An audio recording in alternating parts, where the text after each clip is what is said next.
আসসালামু আলাইকুম। আশা করি আপনারা সবাই ভালো আছেন। আমি আল্লাহর রহমতে যথেষ্ট ভালো আছি। আমাদের আজকে বাংলা বিষয় বাংলা নিয়ে একটু আলোচনা করব। বাংলা পড়া শুরু করার আগে আমরা আসলে কীভাবে শুরু করব, আমাদের বিগত সালের প্রশ্ন একটু রিসার্চ করা উচিত। সেক্ষেত্রে আমি রিসার্চ করেছি 2017 থেকে 2023 সাল পর্যন্ত। ওই কোশ্চেনগুলোতে দেখলাম যে আসলে কোন টপিক থেকে কয়টা কোশ্চেন আসে। 8টা কোশ্চেন ছিল টোটালি নার্সিংয়ের। এই 8টা কোশ্চেন আমি রিসার্চ করেছি। ওইখান থেকে দেখলাম বাংলা সাহিত্য আর বাংলা সেকেন্ড পেপার। আমরা সবাই জানি যে বাংলা ব্যাকরণ থেকে অনেক বেশি আসে, গ্রামাটিক্যাল পার্ট থেকে, যেমন সমাস, কারক, ওইগুলো থেকে। আসলে পরীক্ষার হলে বাস্তবতাটা একটু ভিন্ন।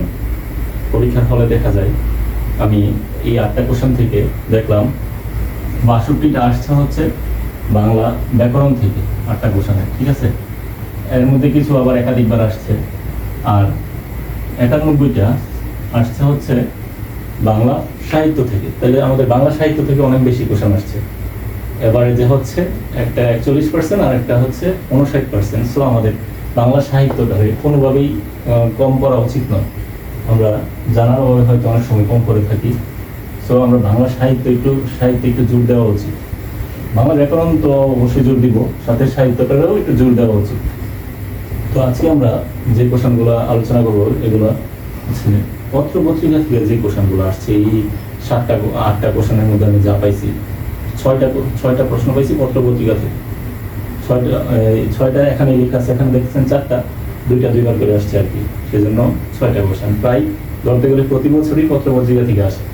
আর আমি এগুলো মানে পড়ানোর পর আপনাদের যে মোস্ট ইম্পর্টেন্ট যে পত্র পত্রিকাগুলো আছে, যেগুলো থেকে বিভিন্ন চাকরির পরীক্ষা প্লাস বিসিএস পরীক্ষাতে আসছে, ওইগুলো নিয়ে একটু আলোচনা করব। ওইগুলো দিয়ে দিব, জাস্ট শর্ট সাজেশন হিসেবে নিতে পারেন। 10 তারিখ যে পরীক্ষা আছে মিডিয়াতে, ওনাদের জন্য এই সাজেশনটা ফলো করতে পারেন, কারণ আমি প্রত্যেকটাই হচ্ছে কোশ্চেন রিসার্চ করে তৈরি করছি। আসেন আমরা তাহলে আজকে পড়াশোনা শুরু করি। সবুজ পত্র পত্রিকার সম্পাদককে, এটা দেখেন 2023 সালেও আসছে, আবার 2017 সালেও আসছে, ঠিক আছে। তো সবুজ পত্র পত্রিকার সম্পাদককে আমরা জানি প্রমোদ চৌধুরী, সবুজ পত্র পত্রিকার প্রমোদ চৌধুরী, তাই না? আর সবুজ পত্র পত্রিকাটা কত সালে সম্পাদিত হয় এটা আমাদের জানতে হবে, ঠিক আছে। সবুজ পত্র পত্রিকা কত সালে সম্পাদিত হয়? 1914 সালে। আর সবুজ পত্র পত্রিকাটা 1914 সালে। আর সবুজ পত্র থেকে আরেকটা কোশ্চেন আসে, সেটা হচ্ছে যে চলিত ভাষা রীতিতে প্রকাশিত পত্রিকা কোনটি, বা চলিত ভাষা রীতি মেনটেন করে চলে কোন পত্রিকা? এটা হচ্ছে সবুজ পত্র, ঠিক আছে। এই সবুজ পত্র সম্পর্কে যদি এই ডকুমেন্টগুলো জানেন, তাহলে আশা করি যে এর বাইরে আসবে না। 1914 সালে প্রকাশিত হয়, আর চলিত ভাষা রীতি মেনটেন করে প্রকাশিত হয়। এটার প্রকাশক হচ্ছে কি, সম্পাদক প্রমোদ চৌধুরী। আশা করি সবুজ পত্র পত্রিকা থেকে যেখান দিয়ে কোশ্চেন আসুক, এই 3টার মধ্যেই আসবে। আপনারা এই এতটুকু মনে রাখলে চলবে। তারপরে দেখি আমরা 72 নম্বর কোশ্চেনটা হচ্ছে, কোন পত্রিকার সাথে কাজী নজরুল ইসলাম যুক্ত ছিলেন? কাজী নজরুল ইসলাম কোন, এটা দেখেন 19 সালে 2বার আসছে, একই কোশ্চেনে 2বার আসছে। কাজী নজরুল ইসলাম রিলেটেড যে পত্রিকা, মাত্র 3টা পত্রিকা মনে রাখলে এরকম 2টা আনসার দেওয়া পসিবল ছিল 19 সালে, ঠিক আছে। কাজী নজরুল ইসলাম যুক্ত ছিলেন কোন পত্রিকার সাথে? একটা হচ্ছে কি নবযুগ,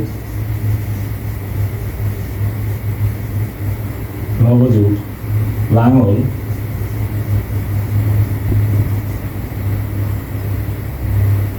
দেখেন এই কোশ্চেনটা আরেকবার আসছে যে নবযুগ পত্রিকার সম্পাদক কে ছিলেন? কাজী নজরুল ইসলাম। আর এখানে এই কোশ্চেনটার উত্তর ছিল হচ্ছে ধূমকেতু, ঠিক আছে। কাজী নজরুল ইসলাম টোটাল কয়টা পত্রিকার সাথে সম্পৃক্ত ছিলেন? 3টা পত্রিকার সম্পাদক ছিলেন, ঠিক আছে। নবযুগ, লাঙল আর ধূমকেতু, এই 3টা মনে রাখলে কাজী নজরুল ইসলাম থেকে যদি পত্রিকা আসে, যেহেতু আমাদের জাতীয় কবি, আসতেই পারে, একটা না একটা কোশ্চেন আসবেই। আর পত্রিকা যেহেতু মোস্ট ইম্পর্টেন্ট, সো পত্রিকাতে আসতেই পারে। আমাদের মনে রাখতে হবে কাজী নজরুল ইসলাম সম্পাদিত পত্রিকা হচ্ছে নবযুগ, লাঙল আর ধূমকেতু। যে পত্রিকার সালগুলো মনে রাখতে হবে, ওই সালগুলো আমি বলে দিব। যেমন সবুজ পত্র পত্রিকার সালটা বললাম 1914 সাল, এখান থেকে সাল মনে রাখা লাগবে না, আসলে এই 3টার মধ্যে আসবে।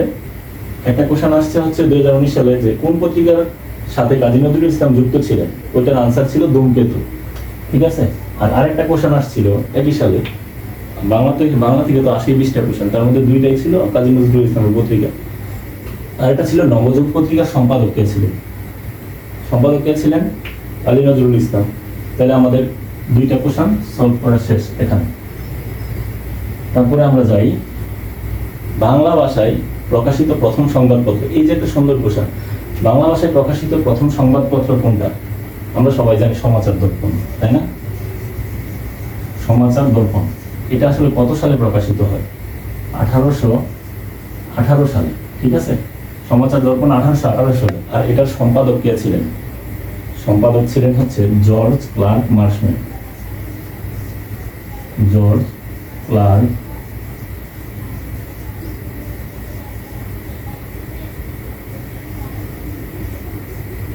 তাইলে আমরা দেখি বাংলা ভাষায় প্রকাশিত প্রথম যে সংবাদপত্র, বাংলা ভাষায়, ঠিক আছে, বাংলা ভাষায়, বাঙালির সম্পাদনায় বলে নাই, বাংলা ভাষায় বলছে। বাংলা ভাষায় প্রকাশিত প্রথম সংবাদপত্র হচ্ছে সমাচার দর্পণ। কত সালে প্রকাশিত? 1818 সালে। আর এটার সম্পাদক ছিলেন কে? George Clark Marshman.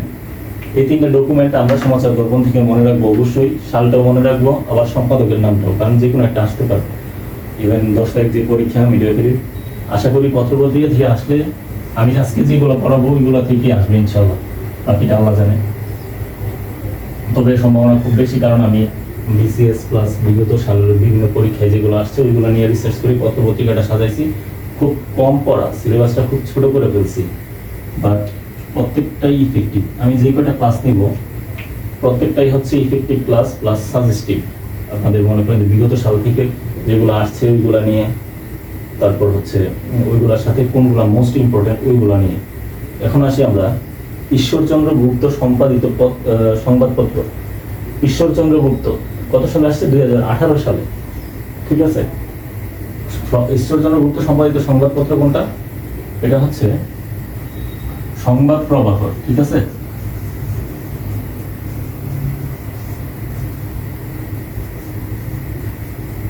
আমার লেখা সুন্দর না, তো আপনারা কষ্ট করে একটু বুঝে নেবেন। ঈশ্বরচন্দ্র গুপ্ত সম্পাদিত পত্রিকা কোনটা? সংবাদ প্রভাকর। আমাদের এটা মনে রাখতে হবে, ঠিক আছে? তাহলে এই 6টা কোশ্চেন এখানে দেখা যাচ্ছে 4টা, বাট প্রকৃতপক্ষে হচ্ছে 6টা পরীক্ষা, মানে 6টা কোশ্চেন আসছে পরীক্ষাতে। 8টা কোশ্চেন রিসার্চ করছি, তার মধ্যে 6টাতে আমি পত্রিকা পাইছি। সো সামনে যে আসবে এটার সম্ভাবনা খুব বেশি। সো আমরা এখন চলে যাই যে এটার যেগুলো মোস্ট ইম্পর্টেন্ট ওইগুলো নিয়ে আমরা একটু পড়াশোনা করি, ঠিক আছে? এগুলো থেকে আসবে মোস্ট ইম্পর্টেন্ট গুলো, বিভিন্ন পরীক্ষায় আসছে, ধরেন বিসিএস পরীক্ষায়। তারপর হচ্ছে আপনি এইগুলো পড়লে যে কোনো চাকরি পরীক্ষা সলভ করতে গেলে পত্রপত্রিকা দেখলে আশা করি যে কমন পাবেন। জাস্ট 10-12টা পত্রপত্রিকা মনে রাখলেই হবে, ঠিক আছে? যে সম্পাদককে, তারপর হচ্ছে কত সালে প্রকাশিত হয়, বা এটার কোনটা সম্পাদককে, এটা ইম্পর্টেন্ট যে কোশ্চেনগুলো আছে এগুলো আমি একটু লিখলাম। দেখেন যেগুলো বিভিন্ন পরীক্ষায় আসছে, চাকরির পরীক্ষা প্লাস হচ্ছে বিসিএস বলেন, আপনি যে কোনো চাকরির কোশ্চেন সলভ করতে গেলে ওইগুলো থেকে কোশ্চেন পাবেন। প্রথমটা দেখেন, ভারতবর্ষের প্রথম প্রকাশিত সংবাদপত্র। এটা হচ্ছে পুরো ভারতবর্ষের। এটা কি? প্রথম প্রকাশিত সংবাদপত্র কত সালে প্রকাশিত হয়? 1780 সালে। 1780 সালে, ঠিক আছে? প্রথম প্রকাশ হয়েছে 1780 সালে। নাম ছিল বেঙ্গল গেজেট। বেঙ্গল গেজেট। আর এটা প্রকাশ করছিলেন কে? এটার সম্পাদক ছিলেন হচ্ছে জেমস অগাস্টাস হিকি, ঠিক আছে? এটার সম্পাদক কে ছিলেন? James Augustus Hicky. জেমস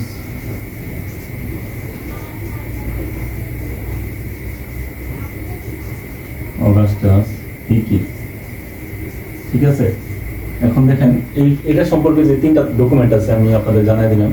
ভারতবর্ষের প্রথম প্রকাশিত সংবাদপত্র হচ্ছে বেঙ্গল গেজেট। প্রকাশিত হয় কত সালে? 1780 সালে। আর এটার সম্পাদক ছিলেন কে? জেমস অগাস্টাস হিকি, ঠিক আছে? তারপর আমরা পরের প্রশ্নটাতে যাই। আবার যখন বাংলা ভাষায় প্রথম পড়ছিলেন তখন কোনটা ছিল? সমাচার দর্পণ, বাংলা ভাষায়।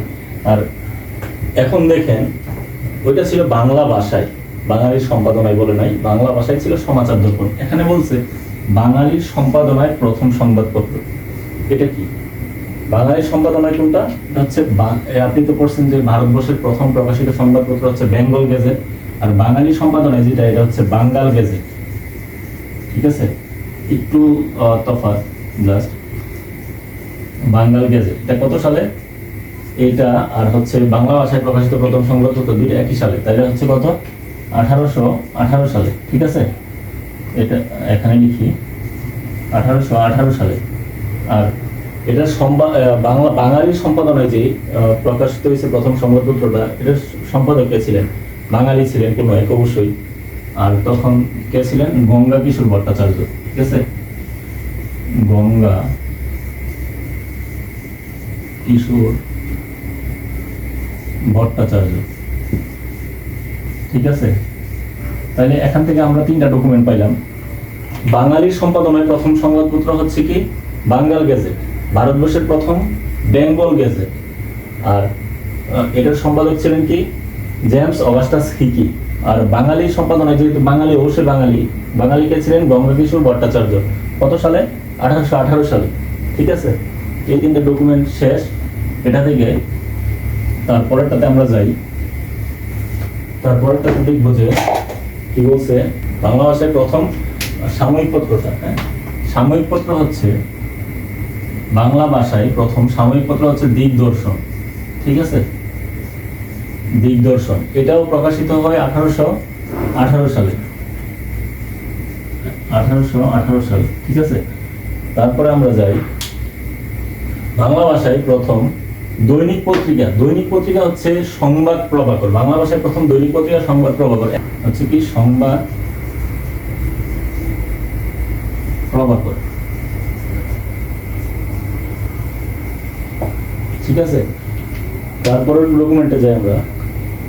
বাংলাদেশের প্রথম, বাংলাদেশের, হ্যাঁ এবার আসছে বাংলাদেশের প্রথম সংবাদপত্র কোনটা, বাংলাদেশের কোনটা। বাংলাদেশের মধ্যে আসলে শুনলে অবাক হবেন, রংপুরের মানুষ তখন কতটা আগানো ছিল। বাংলাদেশের প্রথম সংবাদপত্র হচ্ছে রংপুর বার্তাবহ। রংপুর বার্তাবহ। ঠিক আছে, ওনারা মনে হয় তখনকার একটু অ্যাডভান্স ছিলেন। ঠিক আছে, রংপুর বার্তাবহ বাংলাদেশের প্রথম সংবাদপত্র। এখন আসি আরেকটা মোস্ট ইম্পর্টেন্ট, যেহেতু এখন খুব বেশি ইম্পর্টেন্ট। এটা 1971 লিখতে যে 17 লিখে ফেলছি। 1971 সালে মুজিবনগর সরকার কর্তৃক প্রকাশিত পত্রিকা। বর্তমানে আমাদের যারা এই বর্তমান সরকারের যারা অনুসারী আছে তাদের স্লোগান কি, ওই স্লোগানটাই হচ্ছে 1971 সালে মুজিবনগর সরকার কর্তৃক প্রকাশিত পত্রিকার নাম। স্লোগানটা কি, জয় বাংলা। ঠিক আছে, তখন পত্রিকার নাম ছিল জয় বাংলা, আর এখন হচ্ছে সবার স্লোগানই জয় বাংলা। 1971 সালে মুজিবনগর সরকার কর্তৃক প্রকাশিত পত্রিকা কোনটা, জয় বাংলা। ঠিক আছে, আমরা যখন দৈনিক পত্রিকাটা দেখলাম কি সংবাদ প্রভাকর। সংবাদ প্রভাকর পত্রিকার সম্পাদক কে ছিলেন, আমরা আগে আসছে পরীক্ষায়, এটা সবাই জানেন, কে, ঈশ্বরচন্দ্র গুপ্ত। ওইখানে তখন আসছিল যে ঈশ্বরচন্দ্র গুপ্ত সম্পাদিত পত্রিকা কোনটি, সংবাদ প্রভাকর। ঠিক আছে, এই যে দৈনিক পত্রিকাটাই সংবাদ প্রভাকর। আশা করি এগুলো আপনারা লিখে করবেন অবশ্যই। আর এগুলো হচ্ছে বিভিন্ন চাকরির পরীক্ষায় আসা কোশ্চেন, তো সামনে আবার আসতে পারে। আমরা 4টা পত্রিকা সম্পর্কে আলোচনা করব যেগুলো বিভিন্ন পরীক্ষায় আসছে। বঙ্কিমচন্দ্র, হ্যাঁ, কোন পত্রিকার সম্পাদক ছিলেন, এটা হচ্ছে কি বঙ্গদর্শন। বঙ্কিমচন্দ্র কোন পত্রিকার সম্পাদক ছিলেন, বঙ্গদর্শনের। ঠিক আছে, এটা মোস্ট ইম্পর্টেন্ট একটা কোশ্চেন, বিভিন্ন পরীক্ষায় আসে। দীনেশ রঞ্জন দাস কোন পত্রিকার সম্পাদক ছিলেন, বা দীনেশ রঞ্জন দাস কোন পত্রিকার সাথে জড়িত ছিলেন, এটা হচ্ছে কল্লোল পত্রিকার সাথে। ঠিক আছে, এগুলো আমাদের মনে রাখতে হবে। দীনেশ রঞ্জন দাস হচ্ছে কল্লোল পত্রিকার সাথে। তারপর যে অক্ষয় কুমার দত্ত কিসের সাথে জড়িত ছিলেন, তত্ত্বাবধানী। অক্ষয় কুমার দত্ত ছিলেন তত্ত্বাবধানী। ঠিক আছে, তত্ত্বাবধানী পত্রিকার সম্পাদক ছিলেন। আর লাস্টটা হচ্ছে মোহাম্মদ নাসিরউদ্দিন কোন পত্রিকার সম্পাদক ছিলেন, এটা হচ্ছে সওগাত।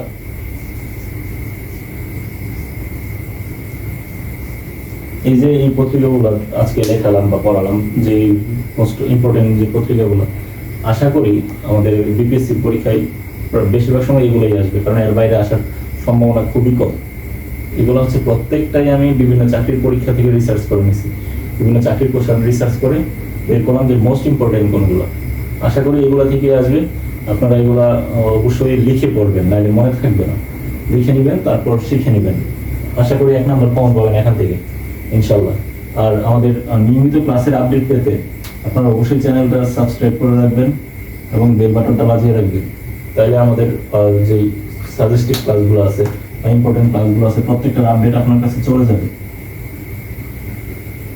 আশা করি সবাই মনোযোগ দিয়ে পড়াশোনা করবেন আর